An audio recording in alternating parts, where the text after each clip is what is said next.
Come on. Come on. Where is he? Where is he? Where is he? Oh, he's gone. Oh, there he is. Boom! Fuck you. I mean, hi, everybody. Let me run to the side a little bit. So anyway, I'm here to review this BenQ monitor, and BenQ sent it to me again. They've sent me monitors in the past, and they were pretty insistent that this one's different because it's not just visual, and it is a 4K HDR 60 hertz, only 60 hertz, but I don't know if there's any giant 4Ks, 32 inch. For those of you who cannot grasp scale, this is Planet Side 2, by the way, and I'm a light assault, and I just destroyed a mag writer. Ah, it feels so good. It's been a while. Yeah, I play with arrow keys. I'm an asshole. Actually, my jump is my right click, and it's what I do. So I'm not here to teach you how to play games. I'm here to tell you about audio equipment, usually. Which is strange because I'm reviewing a monitor, but this is what BenQ sent this for. This monitor has Trevolo sound in it. Think back to about 6 months ago. I did the Trevolo electrostatic, electrostatic Bluetooth speaker, and they were not cheap. They were like $300. You remember that? Remember me talking about those? Remember me talking about they weren't like the greatest thing on earth. Like they didn't quite perform for price. We'll talk about this keyboard too. This is a Hex Gears. And this was sent to me a while ago, but just for an unboxing. So I unboxed it and then I fell in love with it. So now I'm going to talk about it. Oh God. And that's why I like Light Assault, because you can just fly away. Bad things are happening, fly away. Alright, I have to stop playing games. Well, actually, no, I don't have to stop playing games. I have to stop playing games on headphones. So, the point of this monitor is it does audio better than other monitors. And that's like setting a bar so low that I can't even... Like, this city bus has 50% less diseases on it than every other city bus. That's amazing. It's still, like, gonna be a disease-ridden bus, but... that's what we're talking about. So I'll assess the whole monitor in general, but we're here to talk about audio. So currently I have... Was that a... No. Currently I have my ATH AD2000X plugged in to the back of the monitor. It's the most inconvenient place for a headphone jack. I figured I'd assess it for this. And these being the world's greatest gaming headphones. Link in the description for the world's greatest gaming headphones. And everyone keeps asking me, and these are original Mr. Speaker's Alpha Dog pads on here. So if you're wondering, like, hey Z, what are the greatest gaming? These with Alpha Dog pads. And I don't even know if Mr. Speaker sells them anymore. But if we put them on and I listen and I could hear just... So assessing the actual headphone amp built into this monitor, and it's not a cheap monitor. Let's get that off the bat first. The next model down, this is like the 3280, and the 3270 is like $300 less. I love how with the 4K monitor, it's so big, I actually start doing that. Oh. I see you. Hold on, wait. In your... Oh, in the back of your head. I didn't get him. Hold on, everybody. I'm actually playing a game now. This is interesting. I just ask anyone who watches me live stream. I never do this. Alright. Anyway.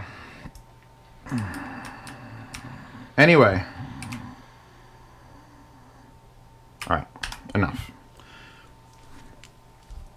Assessing on the world's greatest gaming headphones, it's actually a decent headphone amp.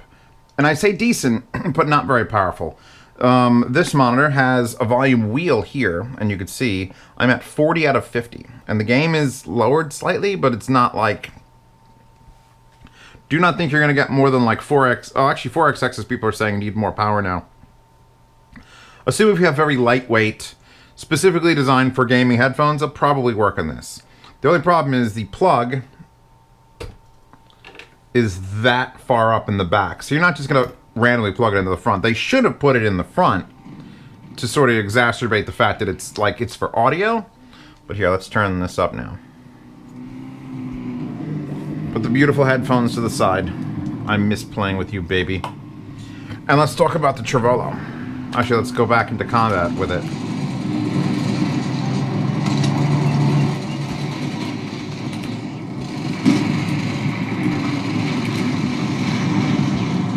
I have no idea what we're doing and where we are. L? One of these used to make the map bigger. The fuck is that?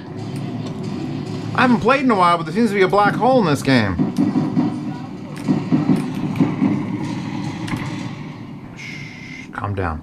So, what makes this monitor better than all other monitors that I've ever reviewed is I give a shit. Mr. Tricky. Oh, these are my friends. They're all offline. No one's played this game in years. However, it's gotten back. It's coming back. PlanetSide's coming back, just in case you're wondering. That's me. I'm super badass. That's better. So, Trevolo, the wireless speaker, was, in my opinion, pretty much a failure. And because it was too expensive, it was beautifully built. And the technology was there. They use Electret and not actual electrostatic drivers, so they had something match between it. And it did make very clear sound, but the biggest fault was like when the low end happened, the low end didn't happen. So putting Trevolo into a monitor has made me rather skeptical. So what I've done is I've locked myself in this office, and I've pretended nothing else exists. Those headphones aren't here. This whole thing, those are a no, because I know a little bit about gaming with speakers. So I pretended that this monitor was all I was left with after the apocalypse. That's the only way I could really sit down and pay attention. I hooked it up. My gaming machine's over there. That's where I normally sit. That's a 40-inch Samsung, which is a TV. It's just a straight TV. And this has some slight advantages over that, but we'll talk about a little bit. Color palette first.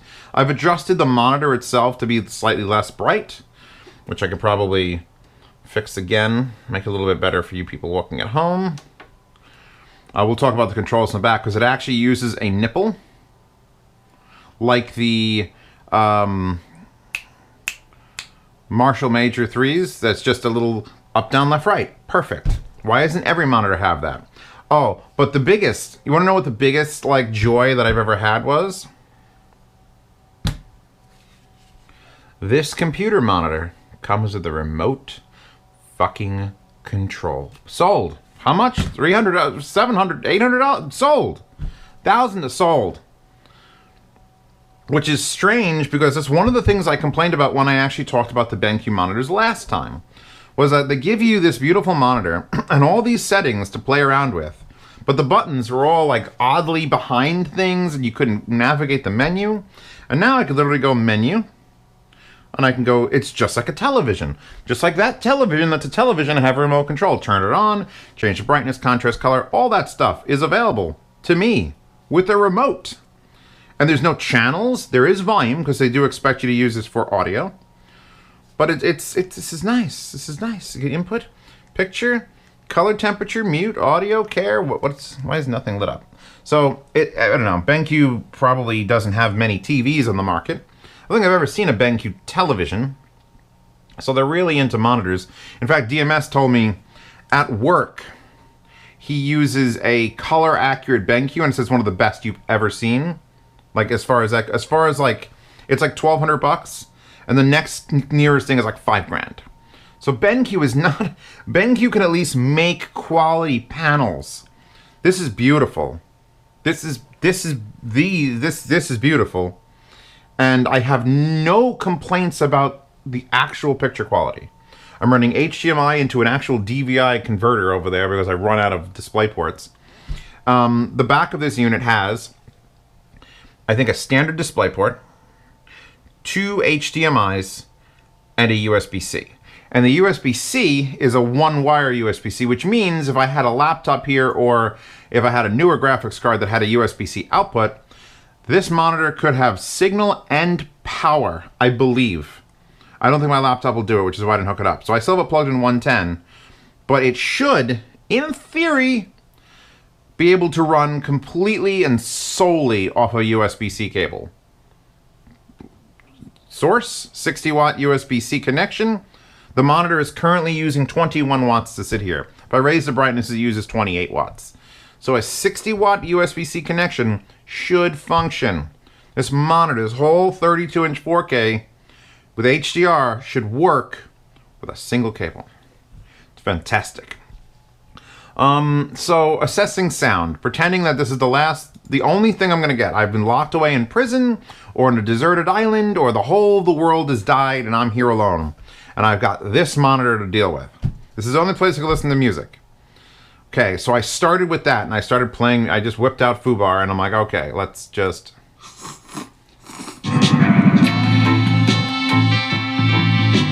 And I'm probably going to have monetization loss in this because I'm going to play a decent amount of music to sort of demo it.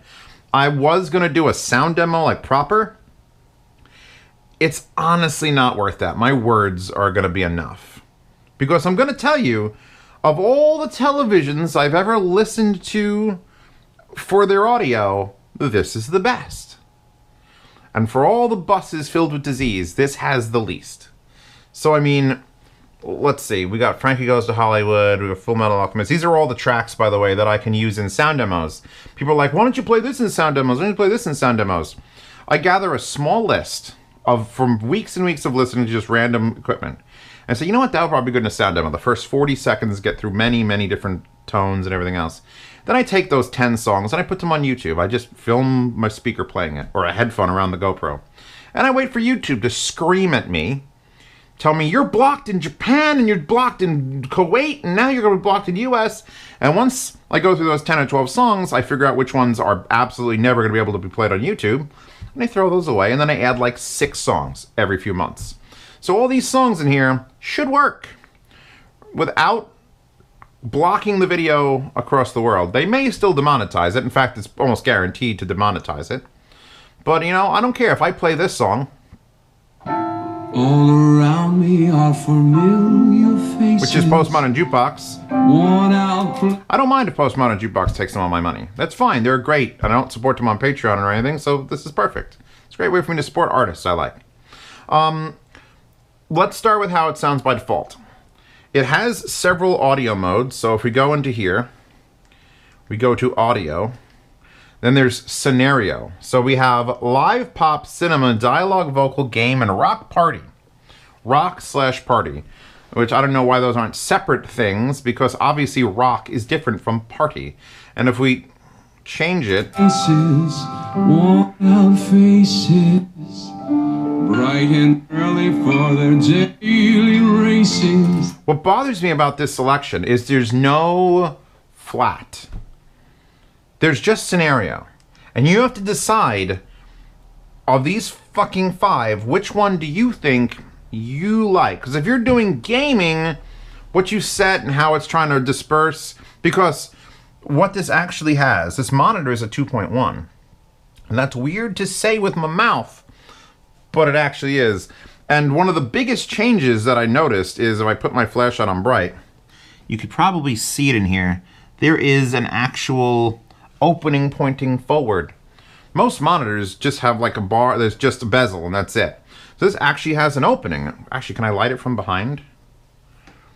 No, I can't light it from behind. Anyway, there's a little opening about the size of a postage stamp here and here. And automatically, because those exist and because they're going with Trevolo, I'm not sure if it's Electrics or whatever, there's actually a clarity to the sound, like more than the muffled garbage you usually get on a video device. And let's face it, we all know people who buy a brand new $3,000 television and that's it, they're done. They sit on a cabinet or hang it on their wall way too high above a fucking fireplace, and then the TV speakers blast and it sounds like this all the time. These are the 7. Oh, I go to people's houses like that and I feel like just throwing a rock through their television. So at least BenQ is attempting. There have been like Sony televisions where they've taken the sides and it's literally extend the glass and there's circles cut and there's actual speakers pointing forward. And those probably sound better than this. But this is trying. All you need to do is try.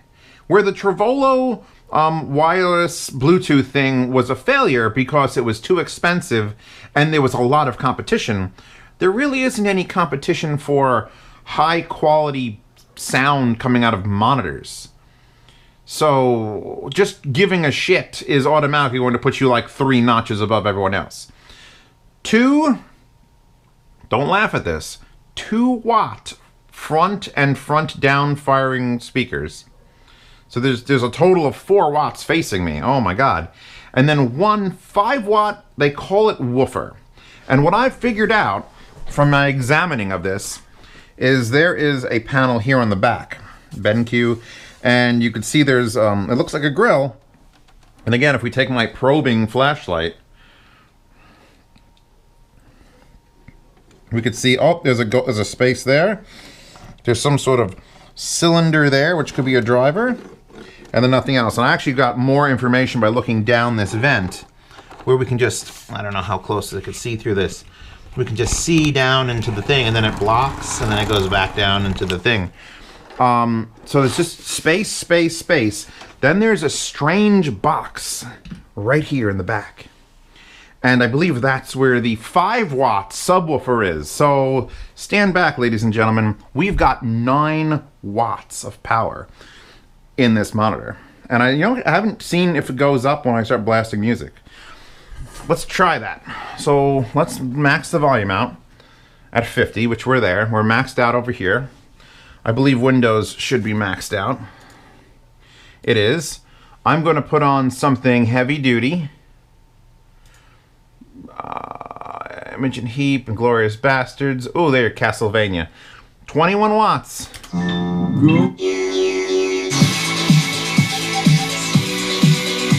22 watts. 22. 21. So, I don't know how they're getting 9 watts of power with only using 1 watt of draw, but that's what we're listening to. So, picking the mode, I actually had it set to voice, and I'm not sure if that's the right one. Like, I was sitting here and just dicking, but I had to pick one, and I thought that dialogue vocal, it made everything more clear and focused, and it sort of raised the vocal levels, and that's what I wanted. So, I set it to that, and then I started playing things. Let's put back on Castlevania.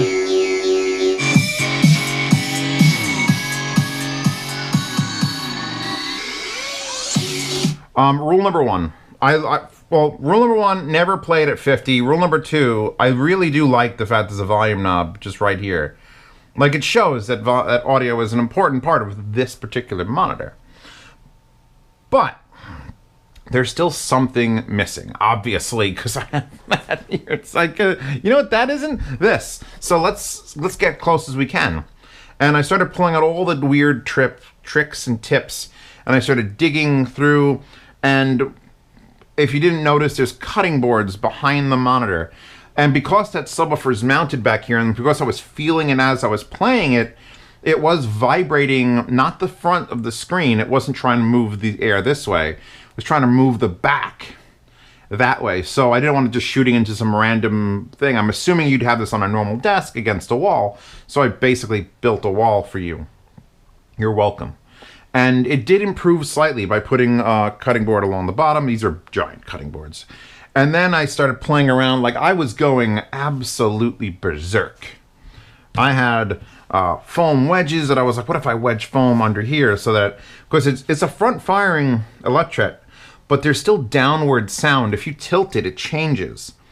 And I was putting this here, like, oh, that changed it too. And then I went as far as to do this. Hold on. This beautiful hex key supernova, by the way. I did like this. I gave him one of these. And I was like, what does that do to the sound? Because now we've got an angled hard surface. Because my desks are covered in yoga mat. And this is great because I could put down expensive things and not scratch or damage it because it's 1/4-inch yoga mat. And once I did that, it brought sound more forward. So, I mean, I'm not saying that's an option. I'm just saying I'm playing with it. Put these down and out of the way for now so we don't think about what I was doing with cutting boards. So many cutting boards. No, what I actually found helped a great deal, and I've never used this before, But Windows 10 has a built-in room correction. And it'll work with any microphone. So I have this TAC Star. This is the TAC 55, which is actually a very, very high-end mic from them. And this is going to get a review. I'll link it in the description, but there's a TAC 55. I go to room correction, and then you run... I can't do it again because I have to get up and have a thing. You put the microphone... You're supposed to put it where you sit, pointing up. Now, I have a good measurement microphone up there, and I didn't bother installing it and getting the drivers and the correction. I just use that because I'm assuming none of you are going to have a measurement microphone. And I told it to room correct, and you basically, it sits in the center, and I tried it pointing up, I tried it pointing forward, I tried it pointing down, and it actually changed every single time, and it changed a great deal. I'm actually impressed at the Windows 10 room correction. You go to settings, and it plays whoop, whoop, whoop, whoop, whoop, all sorts of sounds, and then you can enable or disable it with the switch of a button. We currently have disable all enhancements. You get to this setting, you go to your sound preferences, you go to your device, you go properties, and in here will be enhancements, and under enhancements you should, for everyone who's doing anything with headphones or normal good speakers, don't fuck with any of these things, disable it. Disable all enhancements is an important part of becoming an audiophile, because even if you have everything in that box unchecked, disable all enhancements will shut other things off. It's Windows, all right? It's just do as I say, because it's real life. This happens. So currently, disable all enhancements is on. It's playing just straight through. But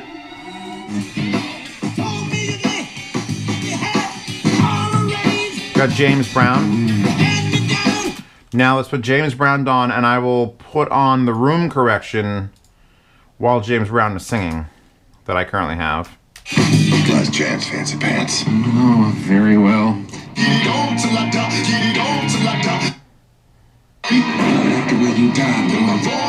Probably real hard for you to tell on just the GoPro, but there is a subtle change in the tonality of it. What I get from this monitor, what it sounds like, it sounds a little bit boomy. You get decent highs out of the front, decent.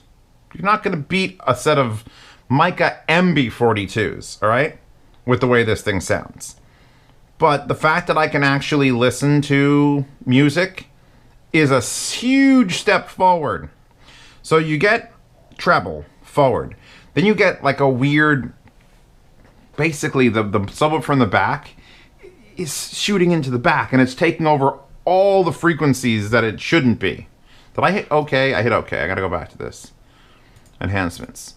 So we have two other options in there. Low frequency protection, which we could turn on and tell it not to play like, I don't know, 80 hertz, I think we have it set to.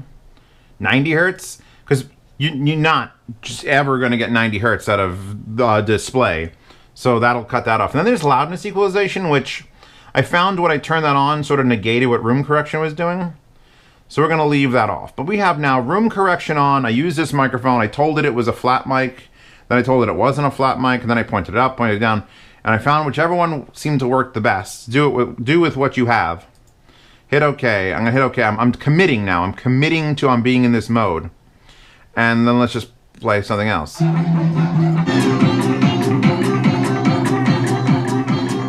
Never 50. Never 50. Back to James Brown. No.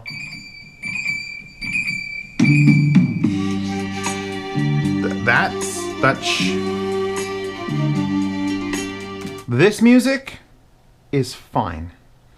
Things that are mostly highs with very little mid-range or just vocals but not Barry White vocals are absolutely fine. It almost kills me to say that the sound coming out of a monitor is fine, but that's what we're here to test. We're here to test this BenQ and its ability to make sound come out at you. We have decent stereo too. Those things are rather far apart. I kind of wish they were more far apart, but I understand why they brought them sort of like in. The fact that we have a remote control to go through settings and you can actually hear it or run through the remote control. I am reviewing the whole monitor. Power, input, up, down, left, right, enter, which will bring you into like the quick select screen, which is the same if you touch the pad on the back. Contrast at 46. your HDRI modes. Watch your eyeballs, ladies and gentlemen, because it's about to get, oh, God. Oh, that's a little better. That's a little washed out and off. Now, the camera itself it likes dark because it needs to sort of balance out this amount of light. But I can tell you that the HDRI modes do a lot, and I'm not sure if I like anything they do. Because I don't have an HDR, like, graphics. I'm using an NVIDIA graphics card. I've got a GTX 1080 in there. This is a FreeSync monitor, which means it would work with ATI, or AMD, I should say. I'm an old school fan, man. Arrow keys and AMD or ATI. So, I mean, you're sort of stuck with that. It's only 60 hertz. And frankly, if you told me I could have 144 hertz and a 28 inch, or 60 hertz and a 40, give me the latter. Put me in the game. Actually, I've got a VR headset, so it doesn't really matter. So, what were we talking about? All right, the remote. HDR button, menu button, then we have color temperature, which doesn't currently work because I have the mode set. Then blue level, which, one of the cooler things, so low blue level, which is if you're going to sleep at night, you shouldn't look at blue. For those of you who don't know how this works and don't have your phone set up, when you look at blue light at night, your brain gets confused because the sky is blue and it sees blue and it's like, it's daytime, you shouldn't sleep. So this whole new trend of everyone needs to fucking stop having blue light at night. So you can turn it off. Multimedia is one setting that has low blue light, followed by web surfing, which is even less blue light, followed by office, which is even less blue light, followed by reading, which is even less blue light, followed by e-paper. And e-paper is cool as fuck because e-paper makes everything like sepia. It's not black and white. It's sepia. That's sepia. This is a sepia folder now. That looks like legit. And I was just going through images in my wallpaper selection, my upcoming wallpaper selection. And I'm like, wow, that looks really, really cool in sepia, which no links to any of these. Just wait, reviews will eventually have them. But then you turn it off and you get color again, or a lot of color and brightness. You can just see it sort of tones it down until you get e-paper. I really like the e-paper, and I'd probably use it if I was just reading shit on web pages, because it does. Let's take her off. All the wallpapers, let's take off. Here's just if I'm shopping online. This is just the nicest thing to read. Let's look at these specs. For the EW3280U, the least sexy goddamn monitor names in existence. 32-inch 4K. Ultra HD 699 IPS display with a wide gamma space and HDR and FreeSync with USB-C 1 cable connectivity. Blah blah blah blah blah blah blah blah blah. Dynamic range 20 million because that's what it fucking needs. And then scroll down, and then it says power consumption on mode. And this is the reason I hooked up the kilowatt, because it said 1 USB-C cable connectivity, and that means it has to be low power. And then I read this where it says power supply built in, power consumption on mode, 148 watts. I have a CRT there that doesn't use 148 watts. I think it's like 123 watts. It's a lot, but it's not that much. And then it says power consumption based on Energy Star 33 watts. I don't understand. It's between 21 and 24 watts is what it's actually using. And then its weights and its dimension and its Mac compatibility. It's a TUV flicker-free, blah, blah, blah. 100mm mounting brackets in the back. I like this mode. This mode is nice. Shut it off, though. Back to color for you people. Actually, go back to the website for a second. If we go to Amazon, where here's the Zendak. I was showing some of the Zendak. There is another BenQ that is just 32-inch 4K IPS.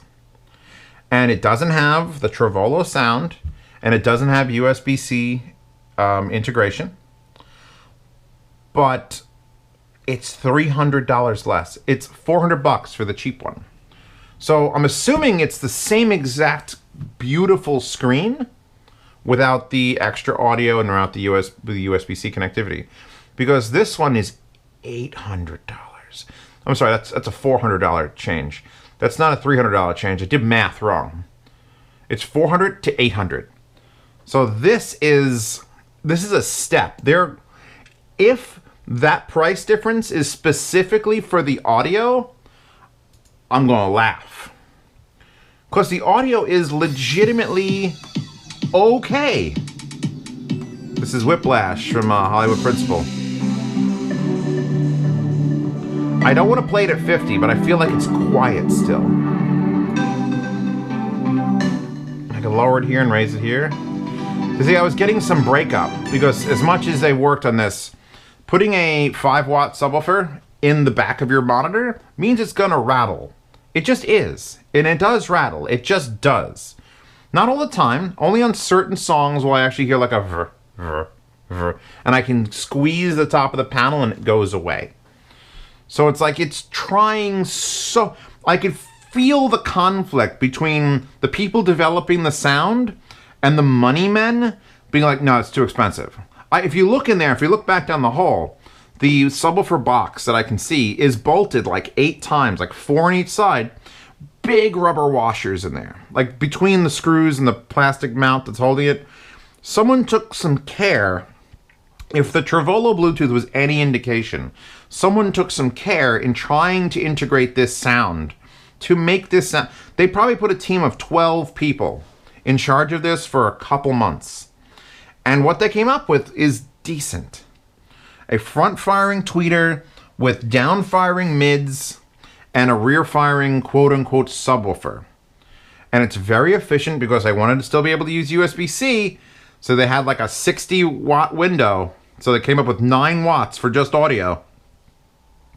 And I'm applauding them for their efforts. The beautiful screen is like, if I was at a store and I saw this and I'm like, I want to play games. Damn, this looks good. Oh, and it actually can sound decent? Because sounding decent is not something I actually give a fuck about in a monitor, usually, or ever. Like, usually ever. If like, that comes on, that's a TV. That's designed to be a television, and the speakers in it are hot garbage. Some of the best I've ever heard on a TV was that Samsung, that 40-inch. But still, like, any cheap 50... I could probably... Kovo S's. Little Kovo S's on a topping Leapi, a little Leapi 2020, will destroy every monitor on Earth. And I don't know why they focus so much on squeezing the sound into the monitor, instead of just giving you, and I'm gonna kill myself later after I've said this, give you a soundbar. Just give me a separate little thing here, to just something separate that I can place here that comes with the monitor. And if you're charging $400, you can put a very expensive one together and just stick it here. My problem is I know what sound is. And I know an Anker Bluetooth speaker, like an Anker, one linked in the description, because I have one in my car at all times, will sound better than this. It'll have more low end. It'll be as clear. It maybe won't image as wide, because I do have a pretty wide 20-inch berth here to sort of give you left and right, which is more than I could usually expect from a speaker in a built-in monitor, or a monitor in a built-in speaker built into a monitor. That's it. So it's a matter of like, not terrible. Not terrible. A little weak, but not terrible. All right, we can actually switch audio modes here. Cinema, a little bit warmer. Now keep in mind, we are running that correction. So that correction would probably come out differently if you did a correction for every one of these settings. But I put the correction on, I'm sticking with it. Because by default, it sounds all right, and I want more. This is the best it's going to sound according to Zeos. That's the law. So dialogue vocal, very subdued, very clear. Game, a little bit more, a little less actually in the highs, and a little more in the back. And Rock and Party is just, I could hear them trying to turn up the low end, which is going to distort if it's not Begin the Begin from, this was from The Rocketeer.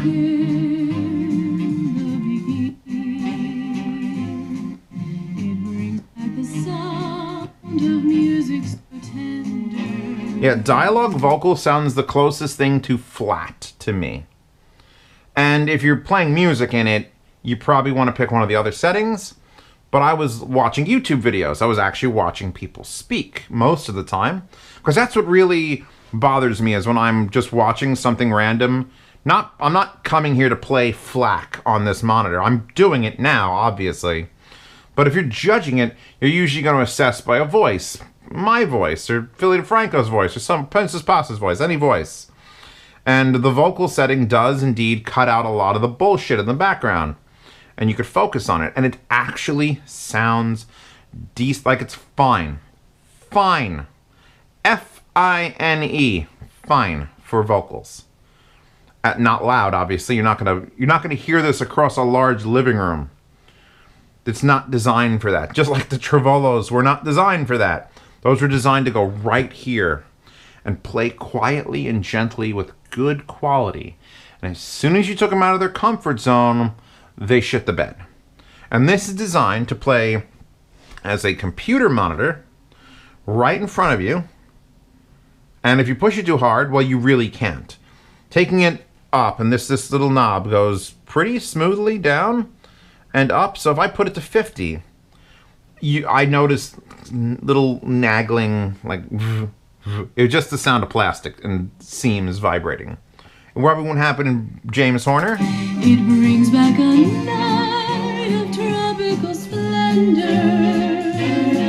It brings back a memory every. Or you could just stop playing music.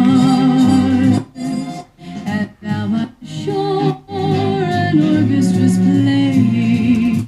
Yeah, the most full sounding is probably Cinema, because as you go down that list towards like the rock pop, no, it's not rock pop. What is the other one? Rock Party. That's when it starts removing some of those highs, and you want those highs. They're not shrill. They actually sound like quality, and they better because they're charging a lot for them. And even the Here, let's go.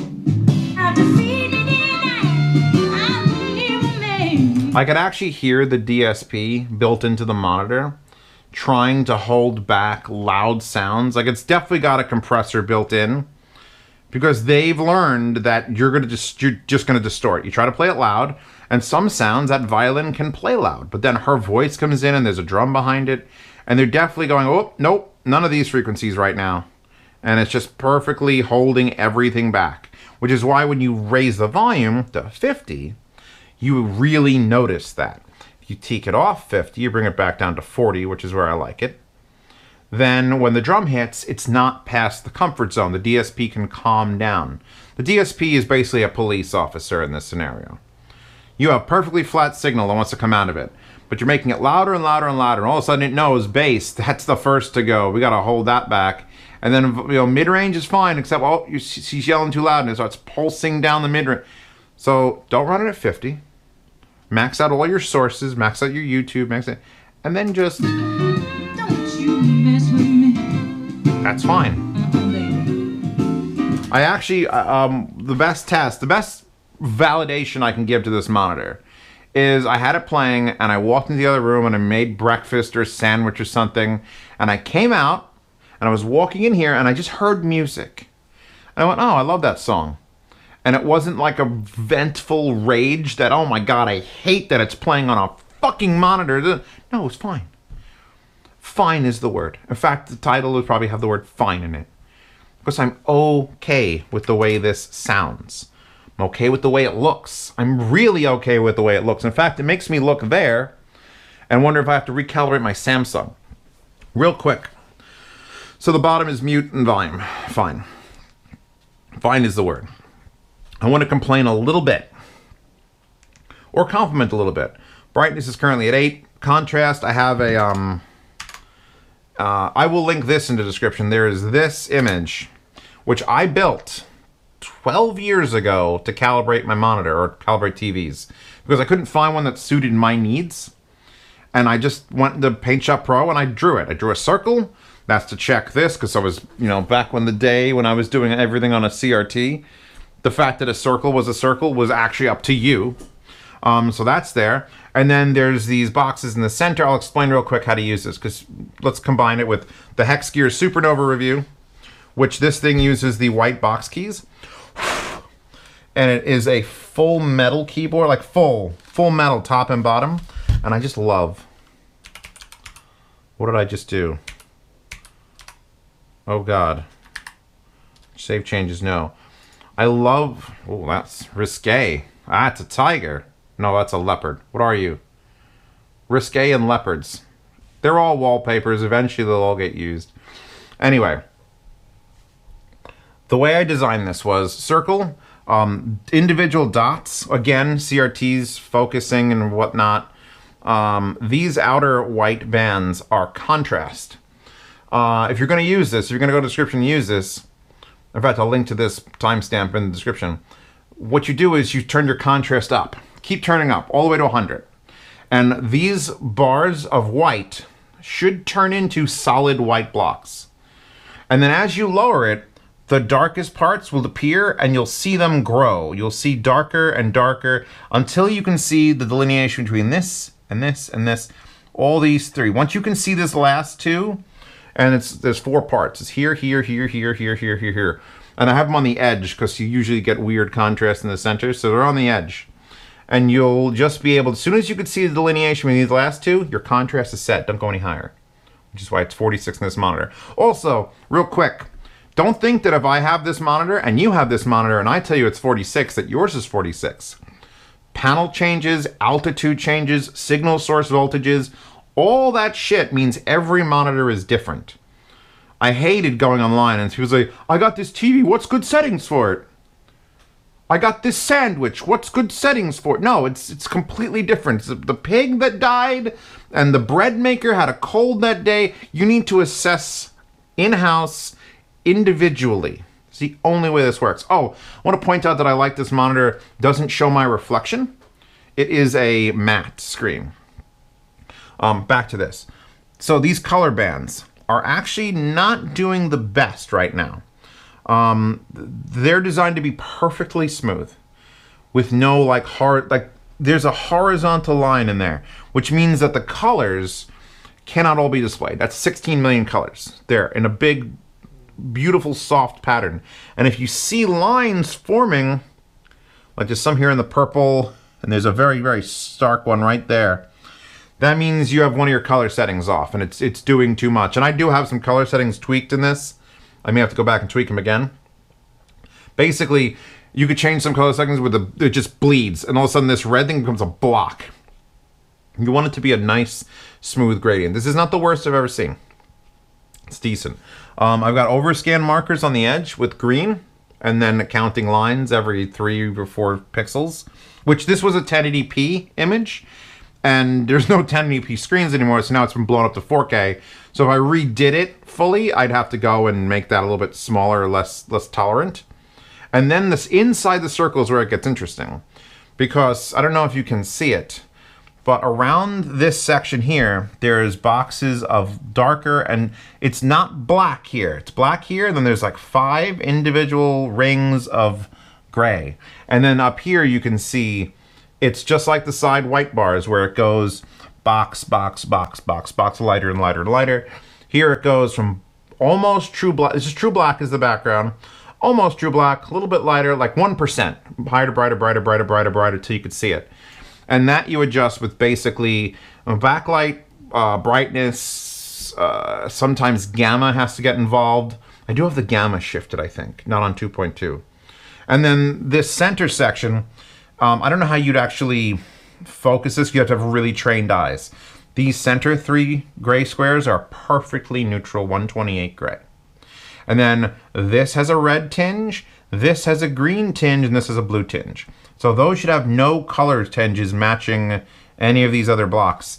Once those are gray, like if it kind of look blue, if this looks blue and that looks blue, that means you have too much blue, lower the blue.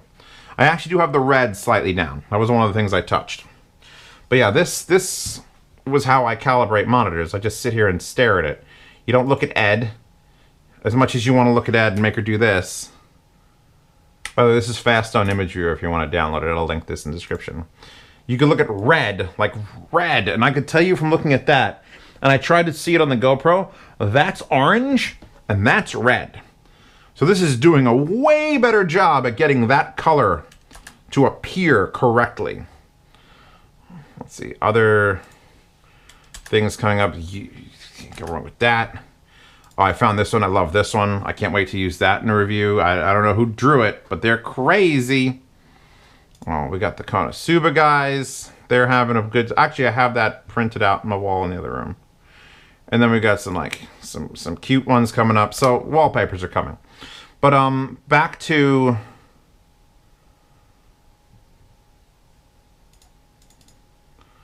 Yes.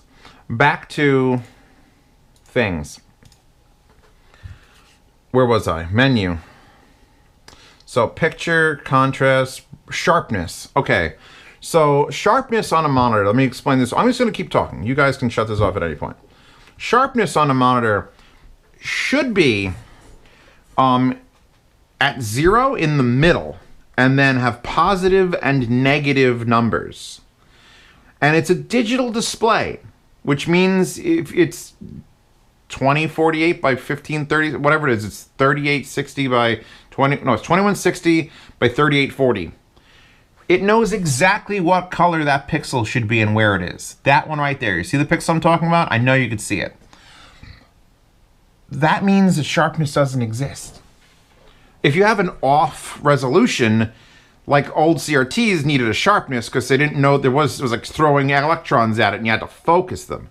This has one pixel right there. That pixel there. It's right there. And it knows what it is. So as long as you're running the native resolution, there should be no option for sharpness.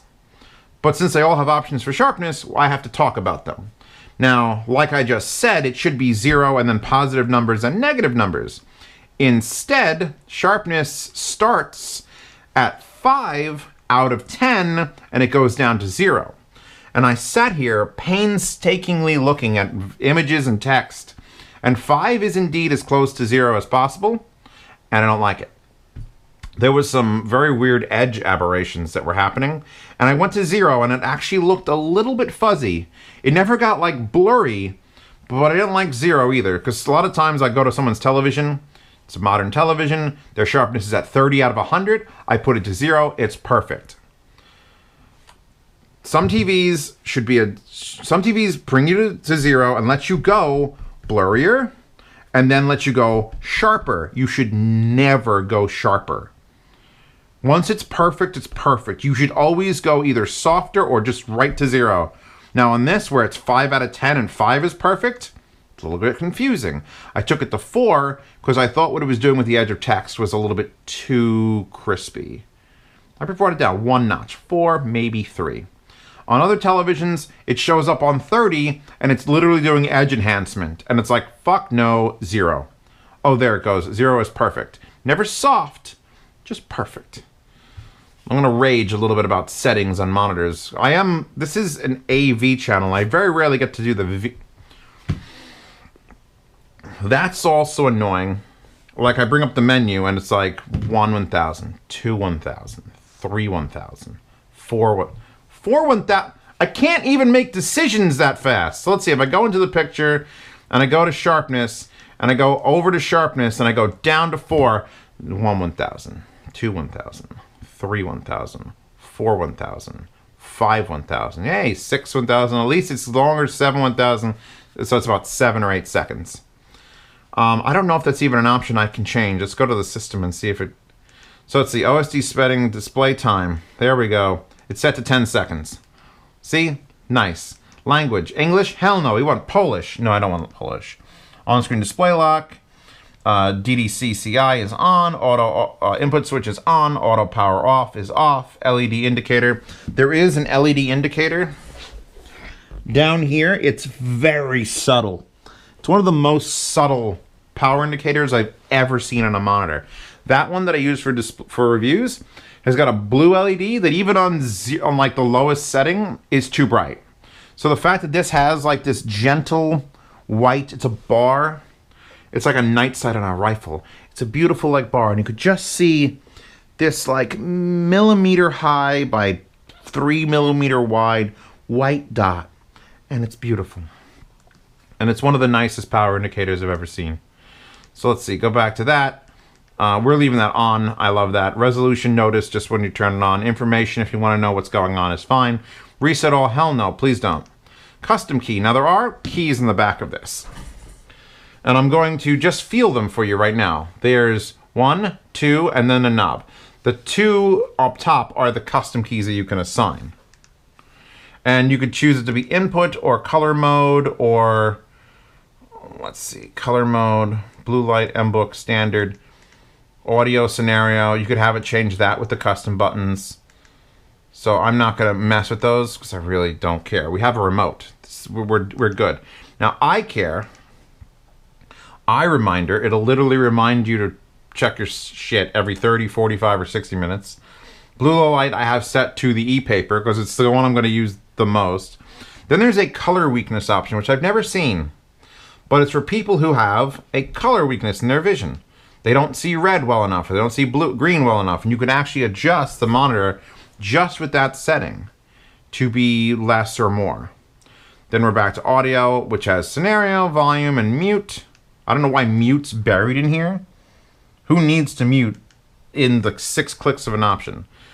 Color is where things got interesting. So the color mode is obviously set to user because I'm the best. I'm the user, I'm the best. Standard is not terrible, but there was something off. Skin tone, and not just anime skin tone, like real life skin tone, was just a little bit too red, and I had to go to user to close that out.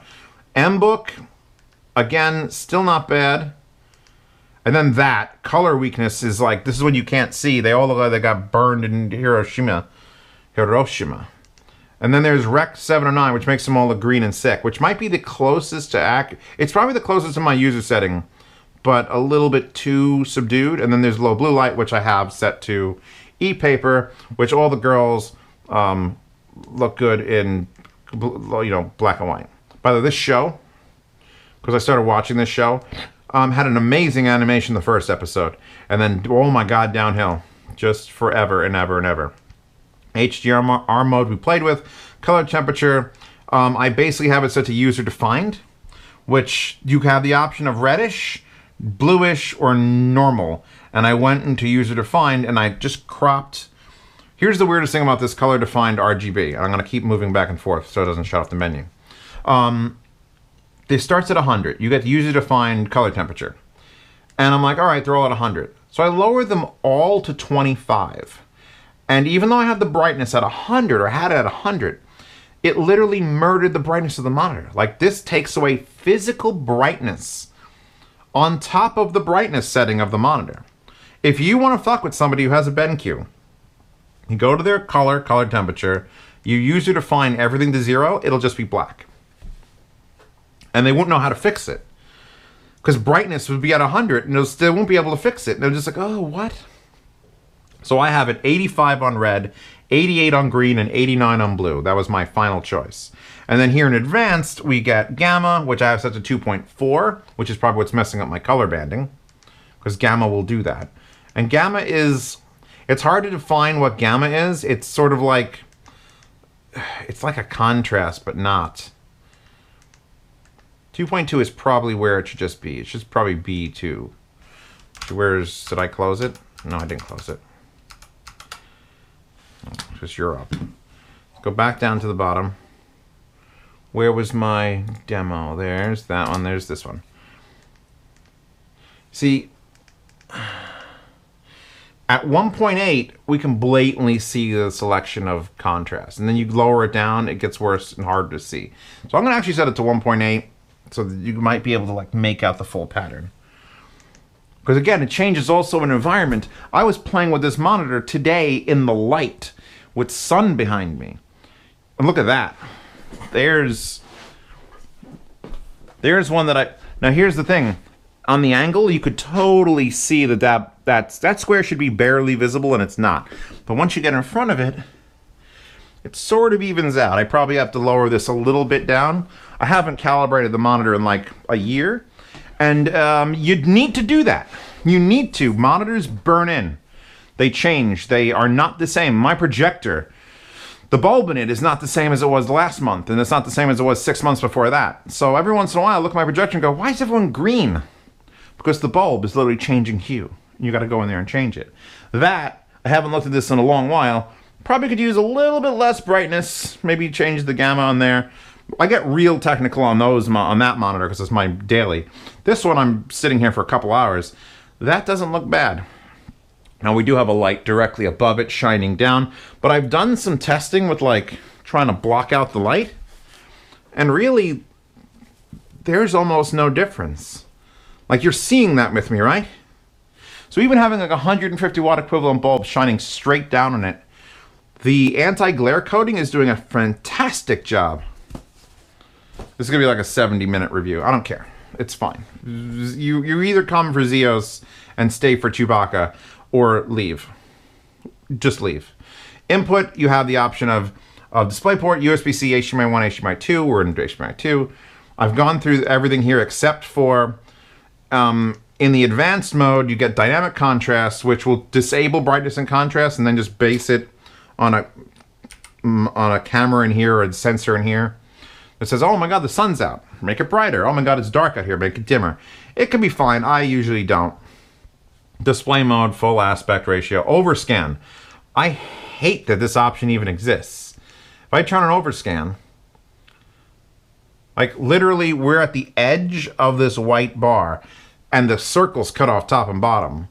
So I don't know who or what source would cause like a full 3/4 of an inch around the entire screen to need to be cut off, but you can do it. Like old TVs, maybe old sources would need that. Like something like a VHS tape. Not this. Super resolution. I have no idea what this does. Please tell me in the comments. There's a hair, right? That's one of the problems with having a light directly above. I see every speck of dust that's landed on this. Super resolution has a setting of 0 to 3. And I have looked at everything from movement to still images to text, and I cannot detect what the fuck that's doing. Smartfocus is an interesting one. This was on the last BenQ I did. And if you're playing a game like I was playing, and this has got to be just for gaming. I was playing PlanetSide just now, right? And I was looking, and it's not a huge display. It's not a 40. It's a 32. I would actually, the ultimate 4K monitor for me, BenQ, if you're watching, 36. Because this is nice. The dot pitch is crazy. This is like a tablet I'm looking at. Like 20, like the resolution that like it's so small. And I'm comfortable on the 40. And that's a little bit too small. Another 4 inches, like that's 8 inches bigger than this. 4 inches bigger than this and 4 inches smaller than that. My ideal fucking size 4K. Which, bit of facts that you didn't know, because I was around many years ago when 4K finally came out. The very first 4K monitor was like $23,000 and a 36 inch. And I've never seen a 36 inch monitor after that. Literally it goes 28, 32, 40. And I mean, that's a 43, and that was the first one I ever had. That was the first 4K thing I ever had, and I bought it for the racing sim. And then I bought that 40 a year later, and I fucking love it. I stand by that monitor to this moment. You couldn't take it to LAN parties. I do, however, take a 32 inch to a LAN party, but I'd like to see a 36. If anyone knows of a 36 inch 4K, let Zeos know, please. I probably won't buy it, but I want to know that it exists. Where was I? Oh. No, where was I? Really, I don't remember where I was. Menu, I think we've gone through everything. Super resolution, color temperature, advanced. Yeah. There's saturation, hue, gamma. So we went to gamma, we looked at that. Hue is basically just a combination like red and green. Like, there you go. She's got a good skin tone. So we go, it doesn't even say R and G. Like, it's like a laziness of the thing. It's just 50 to 100. It's a 0 to 100. And you go above 50 and she's red, and you go below 50 and she's green. And I mean, I should be doing this. Ideally, you'd be doing this with actual photos you've taken with a good camera that you know the skin tone of the human being, or you watch a movie. Actually, wait, no, I take that back. Do not attempt to adjust something like this on a movie. A movie like Watchmen is green in certain sections and blue in other sections. The Matrix is green when they're in the Matrix. They do that shit to delineate in your brain that something's going on. So if you try to do skin tone, actually here's my skin tone picture. This is my skin tone picture. I've used it many times. I know exactly how it should look. I know exactly where it gets really bright around here in their nose. If I could still see that line in their nose, the setting for the contrast is perfect, and it is. I know that they actually, whatever bits of skin tone are skin tone, shouldn't look green or gray. Their lips shouldn't be too bright. I don't know where this is from. I'm sure it's porn, but I don't know. I just know this image. I know their ear is probably the best thing to look at for skin tone. I've put this image on probably 40 displays and calibrated to it. In fact, I know that because it's a 16 by 10, which means I was calibrating my CRT with it. So if we go back to the menu, please be in the same spot. I'm not. It's another thing. It's just that 20 seconds is not enough. You need don't turn off mode. Advanced. So we go to saturation, which is color saturation. I could probably actually stand to bring it down a little bit. That's obviously we could take it all the way to black and white. So I'm going to take it up. It was at 50. I was complaining a little bit about color being too vibrant because we could take this to 100. Which, oh, here's another thing. You see how it's going up already? Let's just time it. 60, 61, 2, 3, 4, 5, 6, 7, 8, 70, 71, 2, 3, 4, 5, 80. If I reach behind here and control with this, 90, 100, 90, 80, 70, 60, 50. It's so much faster with the actual controls in the back of the monitor versus the remote. And I don't know why. I mean, I guess it could be more controllable, but that's dumb. That's dumb. It shouldn't be faster on the actual thing. I'm gonna take it to 40. I have a thing for 46. I don't know what it is. They need that number. So we can lower the color saturation down, which will probably help a little bit with some of these other more blatantly colorful ones, like that red one, like the red and the red. That's where you want to look.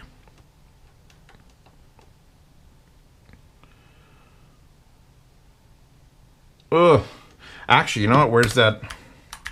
Here's my color wheel. Color theory reference guide.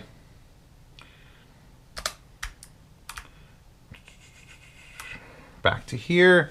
Back to this. Open this up. Here, I might be able to show you what it's doing.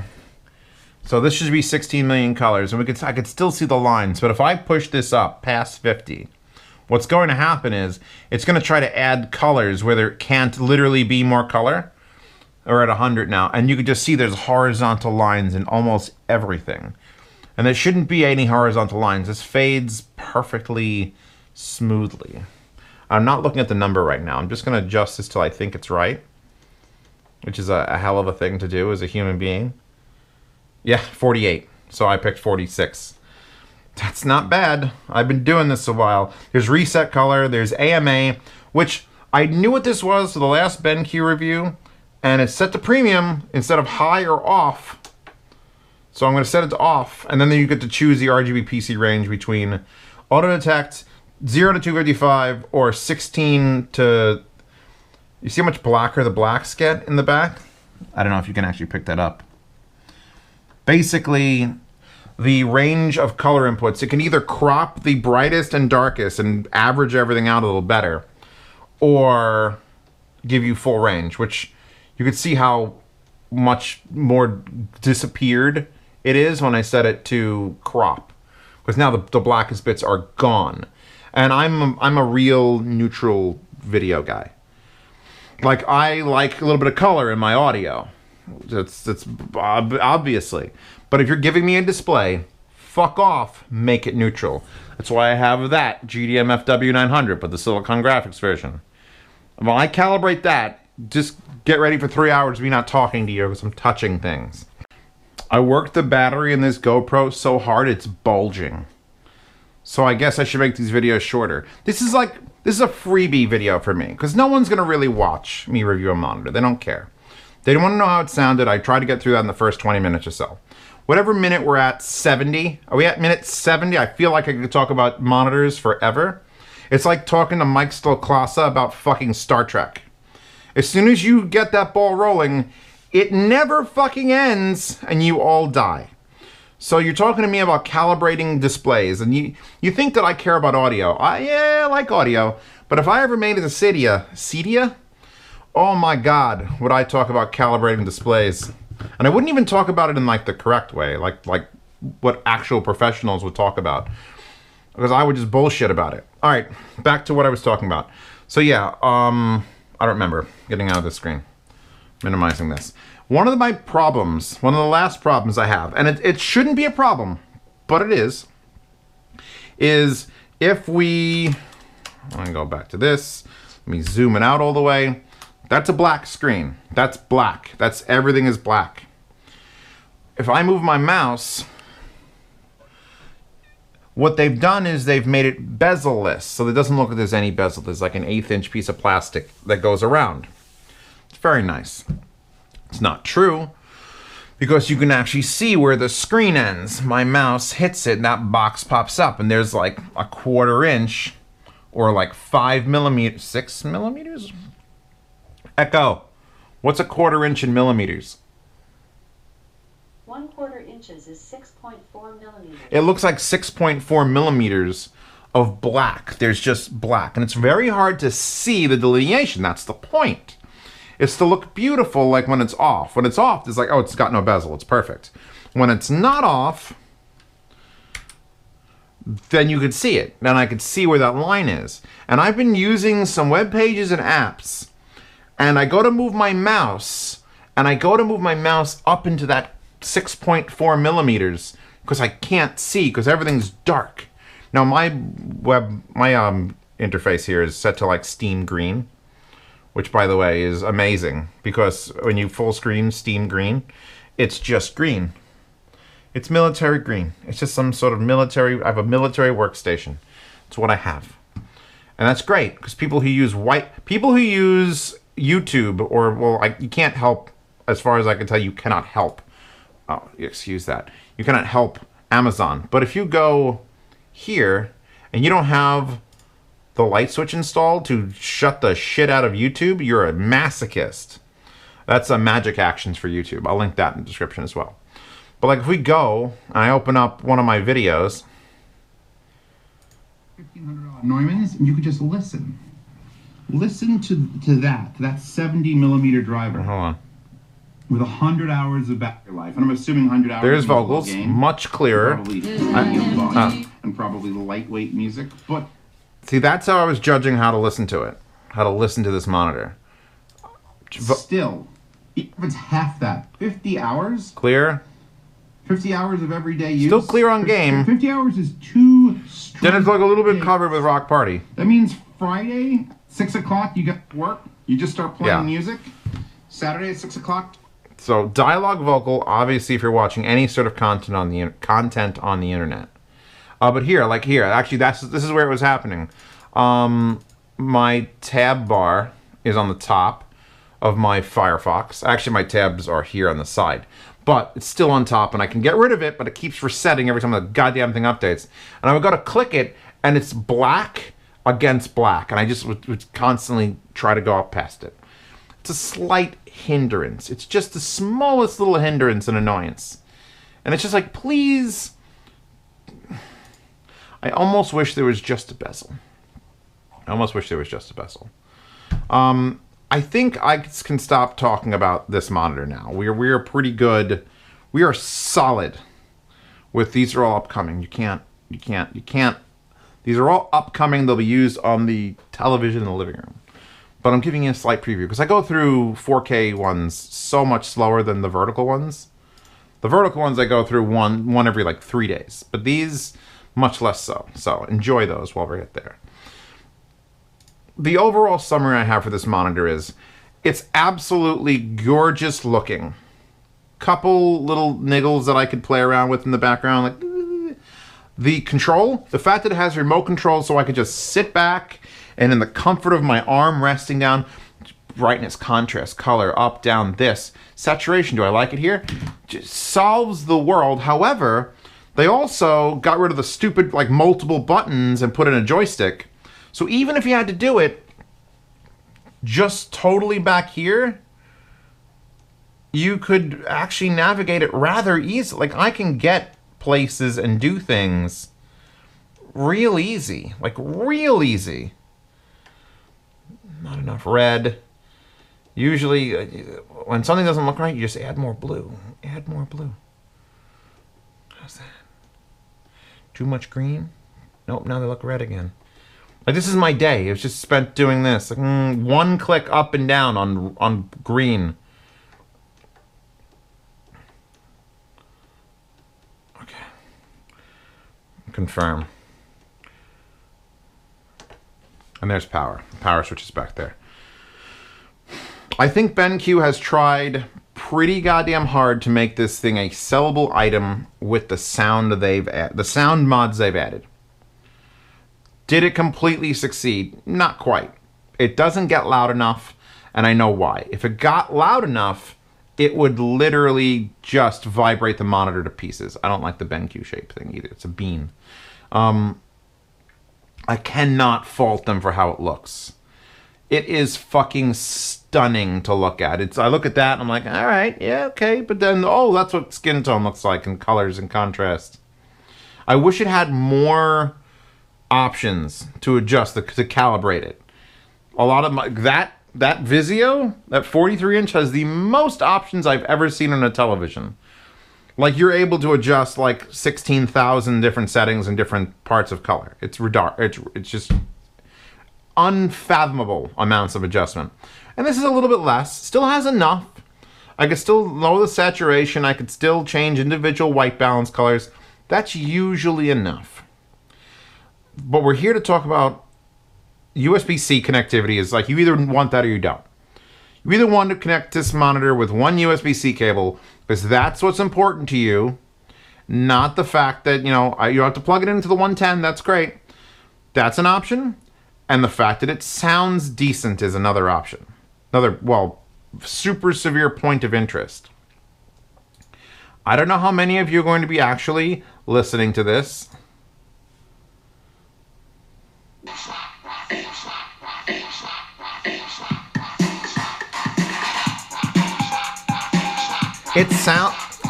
I gotta say, it sounds kind of like an okay, gentle Bluetooth speaker. That's what they've accomplished. They've accomplished that. Have they accomplished it for the amount of money it costs over the next model down? No. There is not $400 in sound here. Even if the USB-C option added $100 to the price, that's $300 in sound. And if you are insistent in not take up any more space, like if speakers are just...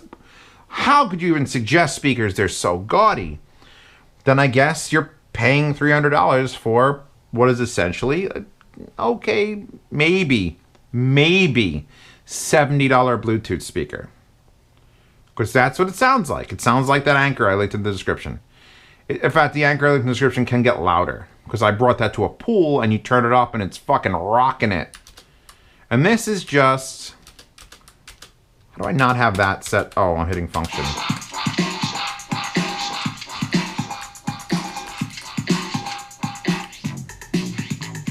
Like, I'm getting, and this is in the vocal voice range, it says with calibration with the microphone. I can listen to this and not get sick to my stomach.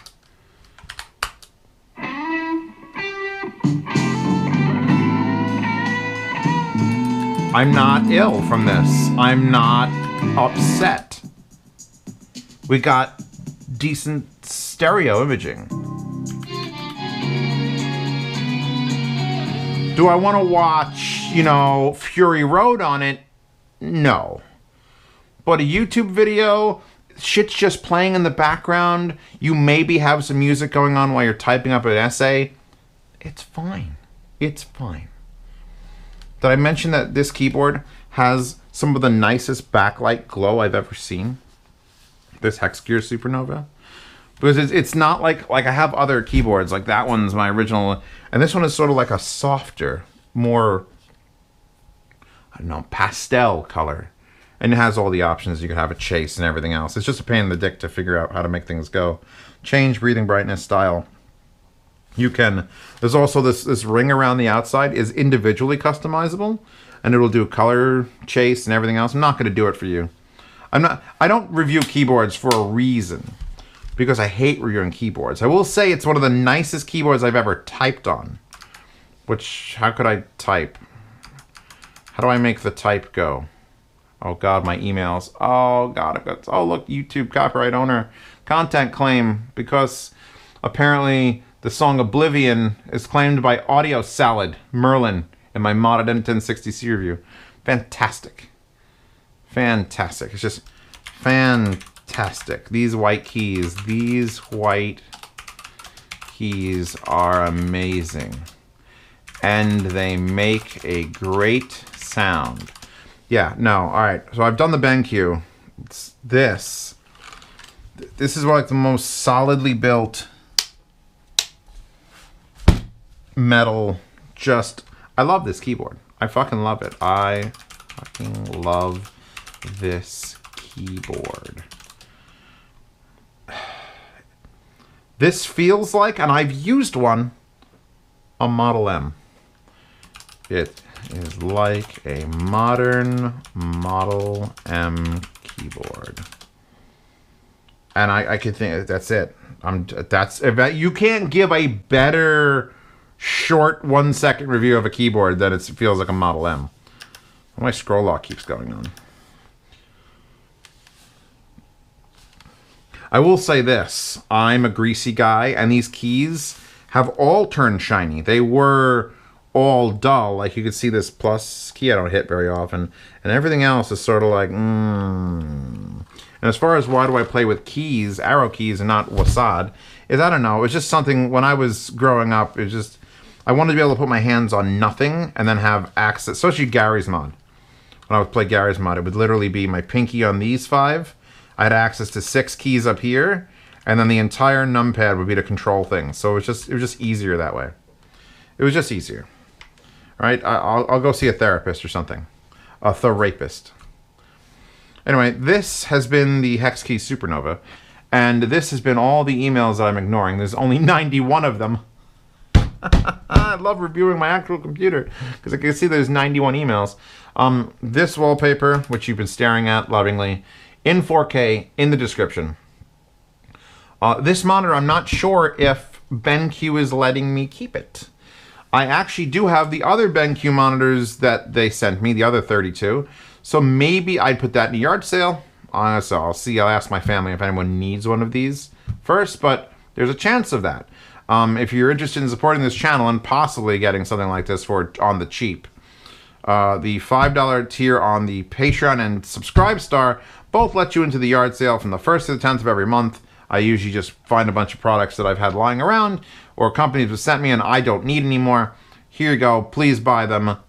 Whatever profits I could try to niggle out of them come towards next things I've purchased.